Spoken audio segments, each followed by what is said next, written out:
The times where I found understanding on Twitter or through email with you, Michael. All I was thinking was just how much I was hurting, how much pain I was in. You mentioned that conversation you had with Stéphane Richer.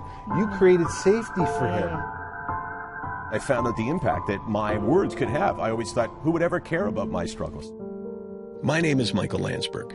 For the past 15 years, I've been talking to athletes on a show called Off the Record on TSN. Sometimes, you know, you do your own voiceovers and you find yourself annoying. There has been too much silence regarding depression and mental illness for too long, and there is just too much to be said. If you look at someone and you say, I'm suffering from depression, they have to take your word for it. Fundamentally, there's a feeling in this country still that depression is more of a weakness than a sickness. In sharing my story of depression, I have found athletes who will share theirs.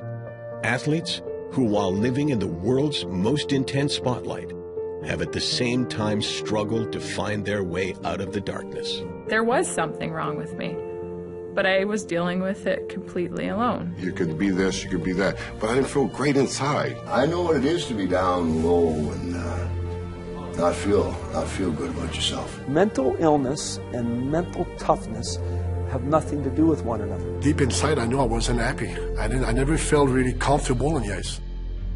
There are people who are watching right now who are in pain, who are suffering, who A, maybe don't know exactly what they're suffering from, or B, maybe they're embarrassed to say it, because guys like you, and to some extent guys like me, don't say, I suffer from depression. You know, in your life, you can sit at a desk and you can do things that are frivolous, and you can do things that are meaningless, and then you can do work, and then, you know, on that same keyboard, you can be typing a letter to someone who needs help and has reached out. And I mean, that never really happened to me before I started talking about depression, but now, I mean, sitting right there, there's thousands of emails, which I would never erase because it's hard even to put into words, but, you know, I've sat at this desk writing to people saying, you know, there's another alternative other than, you know, taking your own life. And it's like, and I know I'm not equipped to do that, and I know that it's not my place to do that. But when someone sends you a letter that says, you know, I've lost all hope, then what are you going to do?